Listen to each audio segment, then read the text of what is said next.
మన ఫ్యామిలీ అందరికీ హాయ్ అండి. మీలో ఎంతమందికి రేగిపళ్ళు అంటే ఇష్టమో కామెంట్ చేయండి. అలాగే మీలో ఎంతమంది చిన్నప్పుడు అమ్మా నాన్నకు తెలియకోకుండా రేగు చెట్లున్న ప్రదేశానికి వెళ్ళి రేగ్గాయలు కోసుకొచ్చుకున్నారు?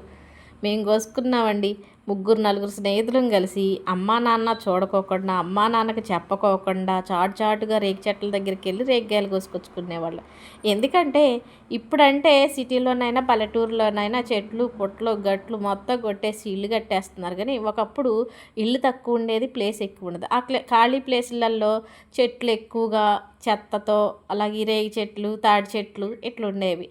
మరి పెద్దవాళ్ళు ఏం చేసేవాళ్ళంటే ఆ రేగి చెట్లకి వెళ్ళి పిల్లలు వెళ్ళారంటే ఆ చెత్తలో పావులు ఉండొచ్చు, తేళ్ళు ఉండొచ్చు, ఏమైనా ఉండొచ్చు అని పోనిచ్చేవాళ్ళు కాదు. కానీ పిల్లలకి అట్లా కాదుగా, రేగిపళ్ళు తినాలనే ఆశ ఉండేది. అలా అని అలాంటి ప్రదేశాలకు ఒక్కళ్ళు వెళ్ళాలంటే భయం ఉండేది. కాబట్టి నలుగురు ఐదుగురు కలిసి వెళ్ళి రేగిపళ్ళు కోసుకొచ్చుకొని తిని వాటిలో కొన్ని మిగిల్చుకొని స్కూల్కి వెళ్ళేటప్పుడు టీచర్ల మెప్పు పొందాలని ఆ టీచర్లకు కొద్దిగా పెట్టి, మిగతా పిల్లలు ఉంటారు కదా స్నేహితులు, వాళ్ళకి ఇచ్చి మా ఇంటి దగ్గర రేగి చెట్లు పెద్ద పెద్దవి ఉన్నాయమ్మా, మీ ఇంటి దగ్గర ఉన్నాయా అని గొప్పలు చెప్పుకోవటం. కానీ చిన్నప్పుడు చాలామంది రేగిపళ్ళు తీసుకెళ్ళి సార్లకి టీచర్లకి ఇచ్చేమంటారు. మీరు కూడా ఇచ్చారా?